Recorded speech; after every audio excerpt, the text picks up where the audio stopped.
이 시간도 말씀을 통하여 우리에게 좌정하여 주시옵소서.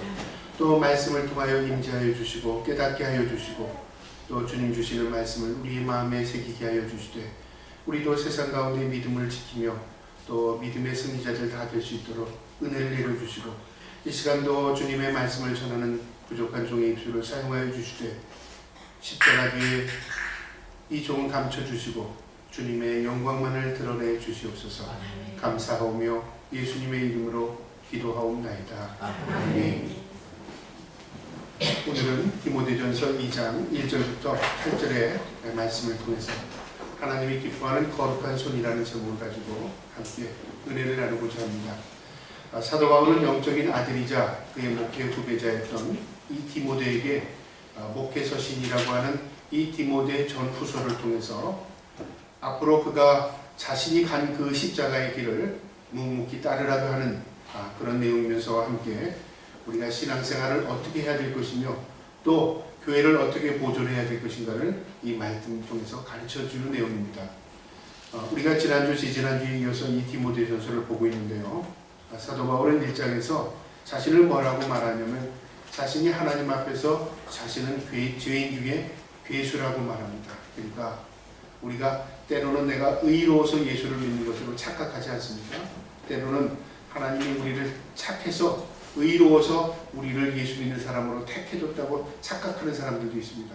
그러나 사도 바울은 자기가 예수를 믿고 복음을 증거하면서 깨달은 사실은 자신이 죄인 중에 괴수라는 것을 깨달은 것입니다. 우리 예수 믿는 것도 마찬가지입니다. 우리가 속담에 그런 말 있잖아요. 익은 곡식이 머리를 숙인다 하는 말처럼 내가 믿음이 생기고 내가 하나님을 알아가고 내가 하나님의 말씀을 깨달아 가면 갈수록요 우리가 하나님 앞에 감히 설 수 없는 연약하고 부족한 존재임을 고백할 수밖에 없는 것입니다. 그래서 찬송가 가사처럼 나 같은 죄인 살리신 주 은혜 놀라와 하는 그 가사의 고백이 바로 저와 여러분의 고백이 되어야 하는 것입니다. 이처럼 사도 바울은 디모데에게 내가 죄인 중에 괴수가 됐다. 그러나 하나님이 나를 긍휼히 여기셔서 하나님의 백성 삼으시고 자신을 사도로 삼은 것은 바로 믿음의 본을 보이기 위한 것이다. 지난주에 말씀을 드렸습니다. 우리가 믿는 것은요 천국 가기 위한 것이 아닙니다. 사실은요 천국 갈 백성이기 때문에 믿는 것입니다. 여러분 뭐가 먼저죠? 우리가 믿기 위해서 천국 가기 위해서 믿는다면 이것은 뭐냐면 과정과 결과를 설명하는 것입니다. 내가 이렇게 해서 이렇게 하겠다는 것이죠. 마치 학생이 공부 열심히 해서 내가 좋은 대학 가겠다 하는 것과 똑같습니다. 여러분 신앙생활을 그렇게 한다면요 열심히 할 때는 내가 믿음 좋은 것으로 착각합니다. 내가 조금 부단하고 하나님을 저버리고 내가 원망하고 하면 결국 어떻게 내가 믿음 없는 것으로 착각하는 것이죠. 믿음은 하나님의 선물입니다. 내가 믿을 수 있는 것도 하나님의 은혜이고 내가 믿음을 보존하는 것도 은혜일 뿐만 아니라 믿음을 지키면서 하나님 앞에 영광스럽게 살아가는 자체가 하나님의 은혜인 것입니다. 그래서 은혜는 깨달으면 그 은혜가 은혜 위에 은혜가 더한다는 말이 있습니다. 내가 깨닫지 못할 때는 하나님이 주신 큰 은혜가 있음에도 불구하고 은혜를 다 헌시짝같이 버려버리지만 내가 은혜를 깨닫고 나면 그 은혜가 진짜 은혜인 걸 깨닫게 되는 것입니다. 그래서 믿음이라는 건 뭐냐면 내가 하나님의 은혜를 더 깨닫는 것입니다. 이것은요 환경과 조건이 아닙니다. 내가 하나님과 나와의 관계에서 있는 것입니다. 사도 바울은 디모데에게 하나님이 나 같은 존재를 구원하신 것은 본이 되게 하시는 은혜가 있다. 그러니 너도 성도들에게 본이 되고 선한 싸움을 싸워라. 다시 말해 믿음의 싸움을 잘 싸워서 하나님 앞에 서는 날 하나님 앞에 칭찬받는 내가 되기를 원한다. 그리고 후메네오와 알렉산더 같이 내가 하나님을 저버리고 믿음을 배반하지 않기를 원한다. 그렇게 지난주에 말씀을 통해서 설명을 드렸습니다. 이제 오늘 본문의 내용은 뭐냐면요. 그러므로 내가 첫째로 권하노니 그러니까 내가 이렇게 해라 그것입니다. 그 이렇게 하라. 그러니까 너는 구원받은 백성으로서 우리가 하나님 앞에 선택받은 자로서 이렇게 살아라는 첫 번째 권면입니다. 무엇이냐면 기도하라 그 말이죠. 여러분 믿는 사람에게 기도합니까? 물어보면요. 대부분이 기도합니다. 그렇게 말합니다. 또 기도가 뭡니까? 그러면 대부분이 하나님과 서로 내 소원을 아뢰는 것입니다. 기도에 대한 것은 대부분 알죠. 어떻게 기도합니까? 라고 질문하면요, 사람마다 100이면 100 다 다르게 기도합니다. 여러분 어떻게 기도하십니까? 기도의 대상은 물론 하나님이시지만 사람의 환경과 처지에 따라서 또 믿음의 분량에 따라서 기도하는 내용이 다 다를 수 있죠. 어떤 사람은 기도하라, 우리 자녀들이 잘 되게 해주시고 우리 남편이 소득이 많아지게 하시고 복을 받게 하시고, 다 기도합니다. 그런데 사실은요, 성경이 가르쳐주는 기도는 그런 기도가 아니라는 것입니다. 성경 그 어디에도 창세기부터 요한계시록까지 기도할 때 내가 잘 먹고 잘 살게 해주시고 내가 하나님 이 땅에서 다른 사람보다 더 낫게 해주시고 이런 기도하라고 가르쳐 주시지 않습니다. 우리 주님의 기도를 보면 물론 일용할 양식에 대해서 기도하라고 합니다. 먹고 삶의 문제입니다. 그런데 그 문제도 한 달치 양식을 주시옵소서, 하나님 내가 평생 잘 먹고 잘 살 수 있도록 내게 은혜를 베풀어 주시옵소서, 그런 기도가 아니라 일용할 양식입니다. 오늘 하루도 하나님의 은혜로 살게 하옵소서, 그런 기도를 가르쳐 주셨다는 말이죠. 그러니까 우리 주님이 원하는 기도가 아닐 수 있다는 말입니다. 여러분 어떻게 기도하십니까? 오늘 이 본문의 내용은요, 우리 자신을 위한 기도는 아니라 바로 회중기도, 회중기도를 말합니다. 그러니까 대표기도 있죠. 우리가 때로는 여러 사람이 모였을 때 기도해 주십시오, 기도하십시오 이렇게 부탁할 때 기도합니다. 저는 간혹가다 장로님들 기도하는 걸 보면 저분이 무슨 의식을 가지고 기도하나 할 때 깜짝 놀랄 때가 있습니다. 대표기도입니다. 그러니까 교회를 위해서, 나라와 민족을 위해서, 성도들을 위해서 기도하는 건 맞습니다. 그런데 중요한 건 어떤 한 사람의 대상을 놓고 기도해서는 곤란합니다. 예를 들어서 어떤 기도하는 대표자가 어떤 사람의 가정과 형편을 잘 알아요. 또 개인적으로 밀착된 관계입니다. 그 사람이 떠오르겠죠. 그리고 그 사람을 놓고 기도한다는 말이죠. 예를 들어서 누가 대학에 지금 입시 가운데 있는데 하나님 누구를, 하나님 이번 대학에 합격하게 해주세요. 개인적인 기도입니다. 기도하지 말라가 아니라 회중 기도는 그렇게 해서는 되지 않습니다. 모두를 대상으로 기도하는 것입니다. 물론 오늘 구체적으로 그것을 하나하나 설명하지는 않지만 회중 기도, 이 공회 앞에 기도하는 것이 어떤 것인가를 우리에게 가르쳐주는 내용입니다. 그래서 사도 바울이 이 영적인 아들 디모데에게 이렇게 기도해라. 첫 번째 기도해라. 그런데 기도는 간구와 기도와 도구와 감사하되, 이 기도를 네 가지로 나누어놨습니다. 먼저 간구라는 게 뭘까요? 급하게 하나님께 소원을 아뢰는 기도가 간구입니다. 간구가 뭐라고요? 급한 기도죠. 여러분 우리가 일생을 살아가다 보면 급박한 일들을 당하잖아요. 하나님 살려주세요. 하나님 이거 꼭 해주셔야 합니다. 그런 기도가 있잖아요. 그게 간구입니다. 그래서 때로는 간구하기 위해서 사람의 방해를 받지 않기 위해서 기도원에 들어가서 기도하기도 하고요. 혼자 방에서 또 혼자 기도하기도 합니다. 이처럼 간구하는 것은 하나님과 나와의 관계에서 하나님 내가 지금 급합니다 하는 거죠. 하나님 우리의 모든 형편과 처지를 헤아리십니다. 하나님 내가 이 병이 지금 났습니다. 이 병을 고쳐주셔야 하나님 내가 건강한 몸으로 하나님 앞에 살 수 있습니다. 그래서 하나님의 뜻을 간구하는 것이죠. 이것이 간구입니다. 기도는 대화입니다. 쉽게 말하면 우리가 기도한다 그러면 내 입을 벌려서 내 소원만 아뢰는 게 기도라고 생각하는데요. 여러분 쉽게 말할 때 대화로 생각하면 됩니다. 예를 들어서 4, 5사람이 모여서 대화를 할 때 여러분 어떻게 대화하죠? 너해 1번, 2번, 3번, 4번 정해놓고 대화합니까? 그렇게 대화하지 않습니다. 그런데 무언의 룰이 있습니다. 어떤 룰이 있죠? 예를 들어서 5명이 모으면 내가 20%, 이 사람도 20%, 20% 그래야 대화가 되는 겁니다. 만약에 그 5명이 모인 곳에서 내가 80% 얘기한다면 어떤 결과가 있을까요? 대화가 아닙니다. 일방적인 것이죠. 그렇지 않습니까? 우리가 설교를 하는 것은 일방적입니다. 하나님의 말씀을 공회 앞에 전달하는 것입니다. 그런데 우리가 대화를 한다고 해놓고 한 사람이 일방적으로 모든 얘기의 지도권을 갖는다면 그건 대화할 수 없는 것입니다. 그래서 무언의 룰을 알아야 합니다. 3사람이 모이면 30%씩은 최대한 해야 되겠구나. 내가 오늘 너무 말을 하면 다른 사람에게 지루하겠구나. 특별히요, 목사님들이 모이면 이야기를 참 잘하십니다. 그래서 이렇게 얘기합니다. 목사님들이 얘기할 때 한 번은 우리가 여행을 가는 길에 목사님들하고 이야기를 하는데 나이 많은 목사님이 손주를 본 거예요. 그러니까 손주 자랑을 하고 싶은 거죠. 휴대폰을 꺼내서 우리 손주 좀 봐. 그 얼굴을 보였어요.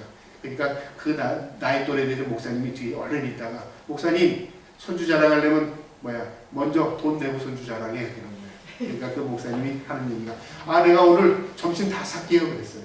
그러니까 내가 아예 자랑할 거 내가 편을 펴놓고 자랑하겠다. 그러니까 목사님이 그래 자랑하세요 그랬어요. 그러니까 그 목사님이 도착지에 가니까 선물 보따리를 하나씩 2만 원씩에 대한 미역을 다 사주시더라고요. 내가 자랑할 만큼 자랑하고 싶다 그 말이죠. 그러니까 들어주십시오. 그러니까 선물 사주고 자랑한다 그 말이에요. 유머가스럽지 않습니까? 이 말은 무슨 말이냐면 다른 말로 말하면 누구든지 이야기하고 싶은 것이 있습니다. 자랑하고 싶은 것이 있습니다. 관심 가는 것이 있다 그 말이죠. 근데 그것이 자기의 수준이 아니라는 말이죠. 관심이 없어요. 제가 이제 조카가 우리 딸을 낳습니다. 그러니까 제가 이제 손주가 난 거죠. 우리 사촌 조카가 이제 딸을 낳습니다. 제가 할아버지가 됩니다. 그러면 삼촌 왔다, 할아버지 왔다, 안겨주고 뭐 해주고 얘기하는데 솔직히 얘기해서 저 그건 관심 없습니다. 이뻐요. 제 조카가 아니라 제 손주입니다. 그래도 뭐냐면 자기 엄마보다 그렇게 이쁘지 않죠. 그런데 엄마는 너무 기쁜 겁니다. 그러니까 그 자기 딸을 안겨주고 뭐 해주고 여러분 우리가 때로는요 내 관점에서 상대방을 이해하지 못하면 우리가 신뢰를 하는 경우가 있습니다. 하나님과 우리의 관계도 마찬가지입니다. 우리가 급하게 하나님께 말할 게 있습니다. 또 하나님은 내 기도를 다 들어주셨으면 원하겠습니다. 그런데요 하나님이 이렇게 말하실 겁니다. 내 말도 좀 들어라. 그렇지 않아요? 기도는 양방입니다. 양방. 내가 하나님 앞에 하나님 이렇게 해주세요 그랬다면 하나님도 내 말도 좀 들어보지 않겠니? 하나님 그렇게 말씀하신다는 말이죠. 하나님 나 이거 하고 싶습니다. 내가 기도했습니다. 하나님께서 뭐라고 하셔요? 내 양심을 가지고 또 내 하나님의 말씀을 가지고 또 영적인 내 감을 가지고 나는 너 그거 하기 원치 않는다. 그럴 수 있지 않습니까? 하나님의 뜻과 내 뜻이 다를 수 있다고 말이죠. 그런데 우리는 하나님의 뜻은 온데간데 없습니다. 기도한다 하놓고 일방적으로 하나님 앞에 내 모든 것과 안 할 때가 있다는 거죠. 그런 기도이긴 하지만 50% 반쪽짜리 기도입니다. 그래서 기도는 듣는 기도도 있다. 그걸 아셔야 됩니다. 그래서 프랑스에 가면 떼제베레는 이 기도 수도원이 있는데요. 거기에 가면 일체 입을 열지 못하게 합니다. 그 수도원에 들어가면 밥 먹는 것도 모두 소리를 내지 않습니다. 그냥 묵상입니다. 묵상기도. 그 묵상기도가 뭐냐면요. 하나님의 소리를 들어라 그 말이죠. 하나님의 소리를 들어라. 우리가 기도한다는 것이 바로 그런 의미입니다. 말씀을 읽고 말씀을 묵상할 때 하나님의 소리를 듣게 됩니다. 또 내가 눈을 감고 하나님께 집중할 때 하나님의 소리를 듣게 되는 것입니다. 이것이 나를 깨닫게 해주시는 은혜가 있는 것입니다.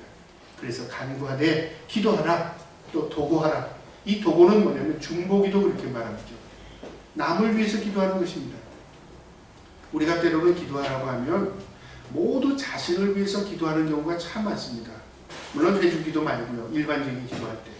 그러나 성경이 가르치는 기도는요. 내 자신보다 남을 위해서 기도하는 것이 더 필요합니다. 하나님은 우리의 머리카락까지 셈받으시고요. 우리의 심장과 폐부를 헤아리십니다.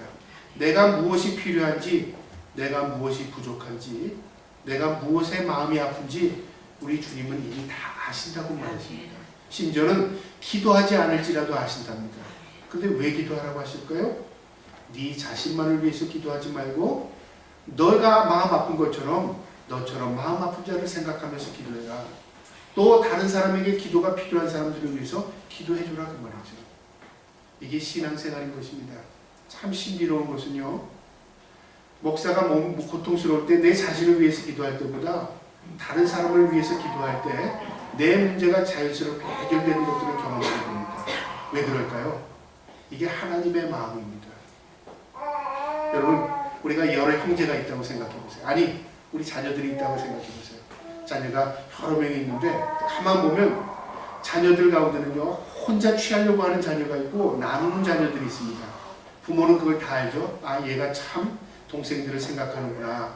얘가 언니를 생각하는구나. 생각하는 걸 보면 어떻게 될까요? 부모의 마음에서는 걔한테 더 주고 싶은 거죠. 안 그렇겠습니까? 움켜쥐려고 하는 자녀, 너는 그것만 됐다. 너는 움켜쥐려고 하기 때문에 다른 사람 몰래 그에게 줍니다. 하나님의 마음이 어떨 것 같습니까? 하나님 주시옵소서, 나는 이렇게 살고 싶습니다. 움켜쥘 때 하나님은 어떻게 될까요? 너는 너무 욕심스럽구나. 그러나 내가 마음을 열고 남을 위해서 베풀고 기도할 때 하나님은 그 베푸는 손길 위에 더 베풀고도 남을 있는 하나님의 은총, 은혜를 베풀어 주십니다. 성경에 뭐라고 해요? 흔들어 차고 넘치도록 주신답니다. 왜요? 하나님의 마음에 맞으니까. 그래서 기도는 하나님의 마음을 헤아려 가는 것입니다. 여러분, 우리가 남의 마음을 헤아리려면 그 사람을 집중해서 생각하면 마음을 헤아릴 수 있잖아요. 부부관계도 마찬가지입니다. 내 입장에서 남편을 보고 내 입장에서 아내를 보면 문제 해결은 없습니다. 그래서 상담을 할 때 항상 상대방의 마음을 읽어주는 것이 상담의 기본입니다. 남편은 어떻게 생각할까요? 아이들은 어떻게 생각할까요? 아내는 어떻게 생각할까요? 그런 생각 사실 안 해보거든요. 남편도 그렇게 생각하겠네요. 우리 아이들도 나를 그렇게 생각하겠네요. 거기서부터 시작되는 것입니다. 뭐가요? 문제 해결의 방법입니다. 내 입장에서만 생각하면 해결 방법이 없습니다. 상대방의 입장을 읽기 시작하면 그럴 수도 있겠구나, 그럴 수밖에 없었겠구나, 마음이 교통하고 통하게 되는 것입니다. 하나님과 우리의 관계도 마찬가지입니다. 그래서 하나님은 말씀하시지 않습니까? 성경을 통해서 말씀하셨습니다. 말씀이 뭘까요? 들어라 하는 것이죠. 그래서 선지자들이 외치는 말씀 가운데 하나님의 말씀을 들으라 하는 말이 반복해서 나옵니다. 우리는 귀를 닫아버리고 내 소원만 하나님 앞에 아뢰고 있습니다. 그것은 엄밀히 말하면 기도가 아닌 것입니다. 저와 여러분이요, 기도를 통할 때 늘 하나님의 세미한 음성을 듣고자 노력할 수 있기를 주님의 이름으로 축복합니다. 그 다음에 도구와 감사를 하되, 여러분, 감사도 기도의 일종입니다. 감사는 아주 단순한 것입니다. 우리가 예를 들어 아이들이 보면 엄마 감사합니다, 아빠 감사합니다. 말이 몇 마디죠? 감사합니다 5글자입니다. 그런데 여기에는 기분이 실리고 감정이 실리고 마음이 실려 나갑니다. 여러분, 이 5글 말했는데 기분이 좋지? 좋아요, 안 좋아요? 좋습니다. 미사 여구가 필요 없습니다. 감사합니다. 그냥 좋은 겁니다. 아, 네가 나를 인정하는구나. 네가 나를 향해서 감사하는구나. 그래서 기도는, 감사는요, 기도의 일부분입니다. 하나님 감사합니다. 성경에 보면 감사가 제사가 된답니다. 여러분, 제사가 뭘까요? 하나님과 우리의 막힌 담을 허무는 것이 그 제사입니다. 그래서 구약에서의 모든 제사는 하나님을 만날 수 있는 단 한 가지의 방법이었습니다. 우리가 예배를 통해서 지금 하나님을 만나잖아요. 구약으로 말하면 제사입니다. 이 만남에 가장 간단하고 가장 요약된 것이 뭐냐면 감사입니다. 감사. 감사는 하나님과 우리의 관계에 막힌 담을 허뭅니다. 여러분, 부부관계에서도 문제가 해결될 때 뭐 이렇고 저렇고, 아내는 남편이 이렇다 저렇다 이야기하고 남편은 아내가 이래서 저래서 이야기하잖아요. 다 이해가 됩니다. 그 문제를 해결하려면 어떻게 할까요? 문제를 푸는 수밖에 없어요. 그래서 문제를 푸는 방법은 10년 동안 꼬인 문제를 어떻게 푸냐면 10년 동안 거꾸로 나가야 문제를 풉니다. 쉽게 말하면 해결 방법이 없다는 말입니다. 그런데 해결 방법은 한 가지가 있습니다. 한 번에 모든 것을 무너뜨릴 수 있는 방법이 있어요. 뭔지 아십니까? 미안해, 고마워, 이 말입니다. 미안해. 여러분, 미안해 몇 글자예요? 3글자예요. 미안합니다. 미안해. 마음이 다 실리죠? 우리가 쉬운 말이지만 잊어버리고 살 때가 얼마나 많은지 모릅니다. 우리가 아내에게 미안해 여보, 참 힘들더라고요. 저도 남자로서 내 아내에게 미안해, 미안한 마음이 굴뚝 같죠. 고마운 마음이 굴뚝 같아요. 그런데 미안해, 고마워 말하는 게 우리 한국 사람들이 쉽지가 않습니다. 왜냐하면 당연히 미안하고 당연히 고마우죠. 그런데 여자들은 확인을 하고 싶지 않습니까? 하나님은 어떠실까요? 우리의 마음과 심장과 폐부를 다 헤아리신답니다. 네가 미안하지 않다고 하지 않아도 다 알아. 네가 고맙다고 감사하지 않아도 하나님 다 아십니다. 그런데 중요한 것이 네가 알아라 그 말이죠. 그래서 부모가 자녀들에게 가르치지 않습니까? 감사합니다 가르치라고 해서 가르쳐요. 그러면 아이들이 감사의 의미를 모르지만 감사합니다 하면서 부모를 향하게 되는 것입니다. 아, 부모님께 감사하는 것이구나. 이 감사는요, 성경이 우리에게 가르쳐주는 방법입니다. 하나님께 감사하라. 그는 선하시며 인자함이 영원함이로다. 시편의 모든 내용에 대부분이요 감사입니다. 슬퍼도 감사, 고통 가운데서 감사, 절망에서도 감사. 이것이 인정하는 것입니다. 하나님을 인정함이 내게 복이라. 여러분, 하나님 앞에 인정하며 감사하며 살기를 바랍니다. 이것이 기도인 것입니다. 그래서 사도 바울은 이렇게 기도하되 그 다음에 구체적으로 2절에 이렇게 말합니다. 임금들과 높은 지위에 있는 모든 사람을 위하여 하라. 쉽게 말하면 우리로 말하면요, 대통령, 국무위원들, 위정자들을 위해서 기도하라는 것입니다. 때로는 사람들이 왜 그들을 위해서 기도해? 우리 식구들을 위해서 기도하지, 교회를 위해서 기도하지, 내 일가 친척을 위해서 기도하지, 왜 대통령 위해서 기도하고 나라를 위해서 기도하는가? 이렇게 반문하신다면요, 그 밑에 설명이 나옵니다. 그 이유는 이것 때문에 그렇다는 거죠. 우리가 모든 경건과 단정함으로 고요하고 평안한 생활을 하려 함이라. 쉽게 말하면 우리를 위해서 기도하라 그 말이죠. 우리 때문에 그렇게 기도하라는 것입니다. 여러분, 남편이 잘 되면 누가 좋을까요? 아내가 좋습니다. 자녀들이 좋습니다. 왜요? 우리 식구이기 때문에. 이 나라가 잘 되면 누가 좋을까요? 이 나라에 속해 있는 이 나라의 백성들, 민족, 이 국민이 좋은 것입니다. 그러기 위해서는 이 나라를 이끌어가는 위정자들을 위해서 기도하라 그 말이죠. 우리의 평안을 위해서 그런 것입니다. 그래서 성경에 평안과 안정을 위해서 기도했다는 이 말은, 평안이라는 말은 외적인 것입니다. 여러분, 전쟁이 없이 지금 평화에 유지되는 상태이지 않습니까? 이 나라가 이렇게 평화를 유지할 수 있었던 것은 국방이 아닙니다. 사실은 하나님의 은혜의 은총입니다. 우리가 하나님 앞에 국류를 구하고 있는 것입니다. 하나님 이 땅에 다시는 전쟁이 일어나지 않게 하시고 이 땅에 평화를 유지할 수 있게 하옵소서. 모든 교회들이 그런 기도를 하고 있다는 말이죠. 하나님이 들으신 것입니다. 그러나 우리가 이 기도를 잊어버리고 하나님을 잊어버리면 이 나라는요, 풍전등화와 같은 것입니다. 또 안정이라는 말 있죠. 평안과 안정. 안정은 내적 평화를 말합니다. 내 마음이 편해야 되지 않아요? 나라는 안정되고 평안한데 내 마음이 불안하다면 그건 진정한 평화가 아니죠. 그래서 하나님께서 너희가 평안하고 안정하려면 먼저 너희가 속해 있는 이 나라의 위정자들, 이 나라를 이끌어가는 자들을 위해서 기도하라. 그것이 너를 위한 기도다. 그래서 우리가 기도할 때 먼저 순서를 정하면요, 내 자신을 위해서 기도할 때는 어떻게 해서 기도해도 괜찮습니다. 그러나 우리가 회중기도, 모든 사람 앞에 기도할 때는 먼저 중요를 우선순위를 따져서 기도하는 것입니다. 하나님의 영광을 위해서 기도하는 것입니다. 그 다음에 교회를 위해서 기도하고 민족을 위해서 기도하고, 이것이 결국 하나님이 기뻐하는 기도이고 선한 기도인 것입니다. 가정에서는 어떤 기도를 해야 돼요? 남편을 위해서 기도해야 되는 것입니다. 아내는 남편을 위해서 기도하고 자녀들은 부모를 위해서 기도해야 하는 것입니다. 이것이 하나님 앞에 선한 것입니다. 그래서 고요하고 평안한 생활을 하려 함이라. 너희가 안전된 평안함을 유지하기 위한 것이다. 3절에 이것이 우리 구주 하나님 앞에 선하고 받으실 만한 것이다.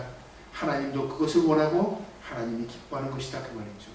그러니까 기도를 할 때요, 내 중심으로 기도하기보다는 무엇을 위해서, 하나님이 중심으로 기도하다 보면 기도가 많이 변해갑니다. 그래서 예수님의 기도를 보면 그 기도의 핵심을 알 수 있는데요, 주님께서 십자가 지시기 전에 기도하셨습니다. 내 뜻대로 마옵시고 아버지의 뜻대로 하옵소서. 여러분, 기도는 내 뜻대로 이루어지는 것이 기도가 아닙니다. 하나님의 뜻대로 이루어져야 최고로 이루어집니다. 아이의 입장, 부모의 입장이 다른 것처럼요, 아이는 달콤한 아이스크림을 먹고 싶어요. 그런데 아이가 그걸 먹으면 배탈이 나요. 엄마의 입장에서는 그것보다 더 좋은 걸 사줄 수 있어요. 그때 어떻게 해요? 그 아이에게 그것을 안 사주는 것이죠. 왜요? 그 아이를 위한 것입니다. 이런 입장에서 본다면 하나님과 우리의 차원은요, 하늘과 땅 차이입니다. 우리의 수준은 기껏해야 이 땅에서 도토리들 키재기의 수준을 가지고 있어요. 하나님은 우리에게 있어서 영적인 큰 차원을 가지고 계십니다. 그래서 우리의 영혼을 하나님 앞에 천국으로 이끌기 위해서 때로는 이 땅에서 고난도 주시는 것이고요, 때로는 우리가 이해하지 못하는 일들도 우리에게 허락하시는 것입니다. 왜요? 우리의 영혼을 구원하시기 위해서. 영혼의 문제입니다. 영혼의 문제. 이처럼 사도 바울은 디모데에게 하나님이 선한 기도해라 그러면서 4절에요, 하나님은 모든 사람의 구원을 받으며 진리를 아는 데에 이르기를 원하노라. 하나님이 어떤 마음을 가지고 계시는지 아느냐 그 말이죠. 모든 사람이 구원을 이룬답니다. 여기서 이 구원을 이룬다는 이 앞단에 모든 사람이라는 이 단어가 그냥 모든 회중을 의미하는 게 아닙니다. 모든 사람, 그러니까 우리는 이 나라 전체, 지구 전체, 뭐 이렇게 모든 사람이라고 집단을 의미하는 것 같은데, 이 집단의 의미에 포함되어 있는 이 내용은 어떤 독특한 의미를 가지고 있습니다. 헬라어로 판타스 안트로푸스라는 말입니다. 판타스 안트로푸스. 이 말은 무슨 말이냐면요, 하나님의 예정 가운데 있는 사람들 그 말이죠. 그래서 성경이 우리에게 주는 교훈은 하나님 앞에 택함 받은 백성들의 일입니다. 하나님 앞에 택함 받은 백성들이 모두 구원받을 수 있도록, 이 말을 뒤집어 보면 하나님 앞에 택함은 받았으나 구원받지 못한 사람도 있을 수 있죠. 왜 그럴까요? 예수님께서 이런 비유를 하셨죠. 목자가 양을 지키기 위해서 울타리 안으로 다 불러들입니다. 그러면서 하나하나 세죠. 자신의 양을 지키고 보호하기 위해서 울타리 안으로 불러 모으는 겁니다. 근데 그 양 울타리 안으로 들어오지 못한 양이 있으면 어떻게 될까요? 이리가 그 양을 해할 수밖에 없는 것이죠. 그러니까 우리가 성경 안에서 예수 그리스도라는 말을 헬라어로 엔토 크리스토 그렇게 말합니다. 우리의 신앙은 예수 그리스도 안에서입니다. 믿음 안에서. 믿음 안에서 살 때 하나님이 우리를 지켜주시고 보호해 주시는 것입니다. 내가 세상에서 엉망진창으로 살면서 하나님 나를 택해 주셨다면서 왜 이 모양 이 꼴이 되십니까? 원망한다면 그건 착각인 겁니다. 내가 하나님의 손을 벗어난 것입니다. 그래서 믿음으로 산다는 것은요, 내가 예수 그리스도 안에서 산다는 것입니다. 그때 하나님과 우리의 관계가 이어지는 것입니다. 이처럼 구원을 받으며 진리를 아는 데에 이르기를 원하노라. 그러니까 하나님이 무엇을 기뻐하시고 우리가 어떻게 구원받기를 원하시는 게 하나님도 아셔야 된다는 말이죠. 5절에 하나님은 한 분이시요 또 하나님과 사람 사이의 중보자도 한 분이시니 곧 사람이신 그리스도 예수라. 하나님은 한 분이시다. 무슨 말이냐? 진리는 하나다 그 말이죠. 길은 하나다 그 말이죠. 여러분, 다른 길로 인해서 천국 가는 길이 있다면 여러분 교회 안 나와도 됩니다. 예수 안 믿어도 됩니다. 모든 진리를 주장하는 종교들 가운데는요, 진리는 여러 가지의 방편이 있다고 말합니다. 이것도 진리, 저것도 진리. 그런데 진리가 하나이지 않을 때는 엄밀히 말하면 진리가 아닙니다. 예수 그리스도 아니면 구원받을 수 없습니다. 예수 그리스도를 믿지 않으면 우리는 천국 갈 수 없습니다.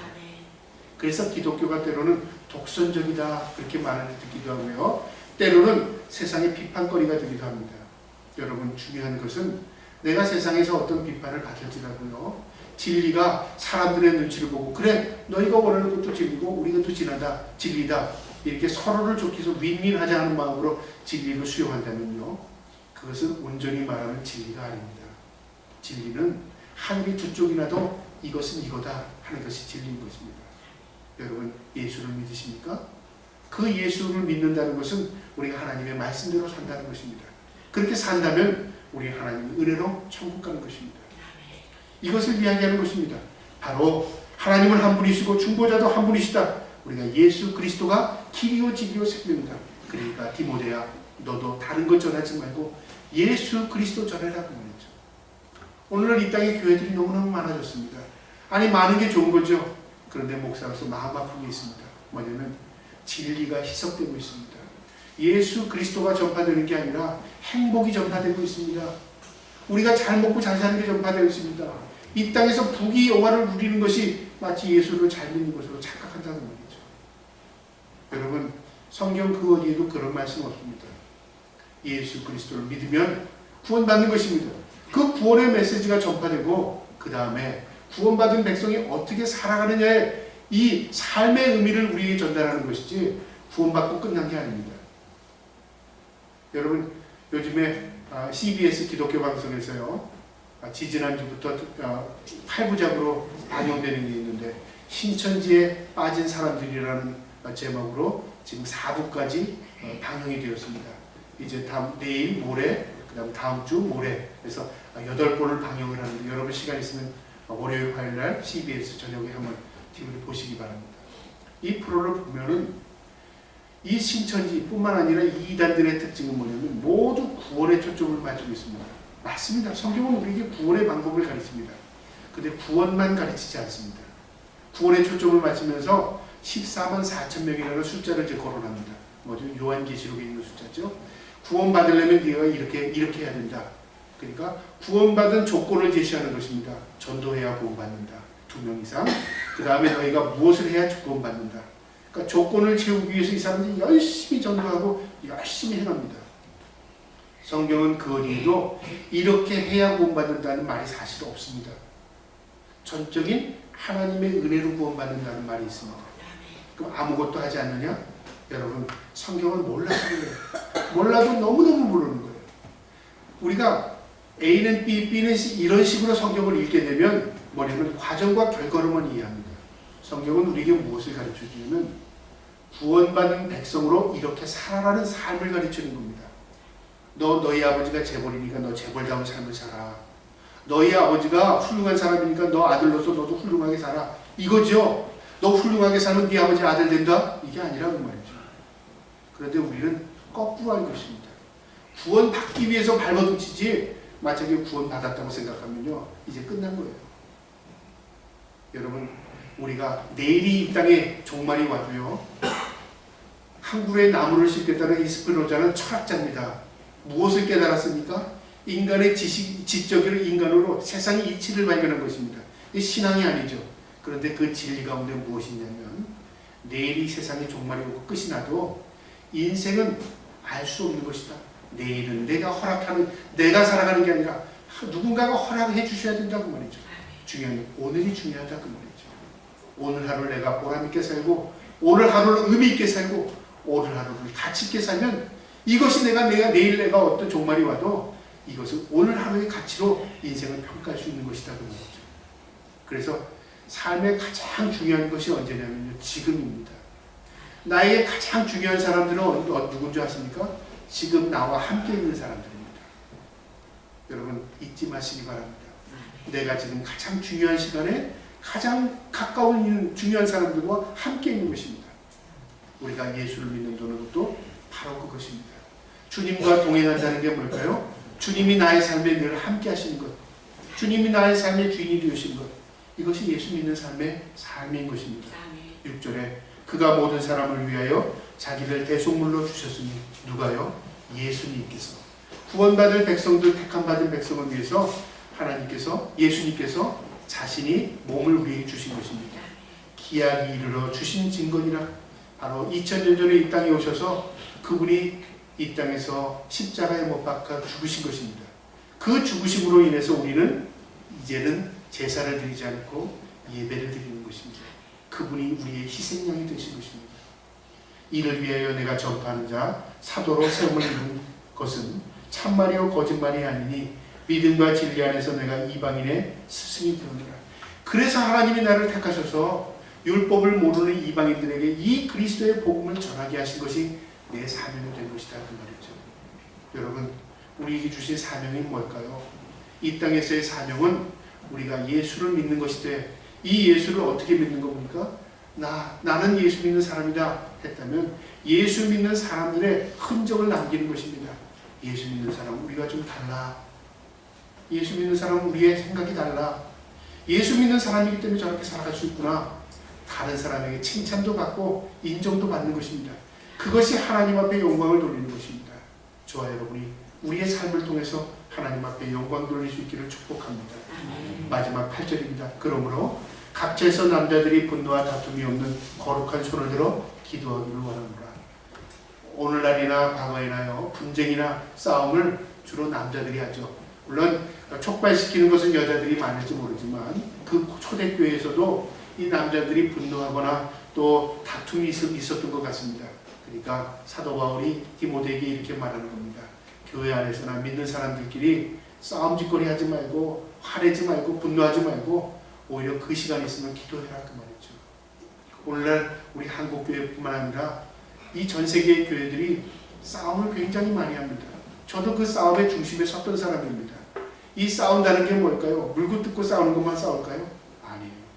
하나님의 몸, 예수 그리스도의 몸을 갈기갈기 찢어놓습니다. 쉽게 말하면 진리가 없는 거죠. 진리가 없어요. 그러다 보니까 싸움하는 것입니다. 그래서 사도 바울이 너희가 거룩한 손을 들어 하나님께 기도해라 그럽니다.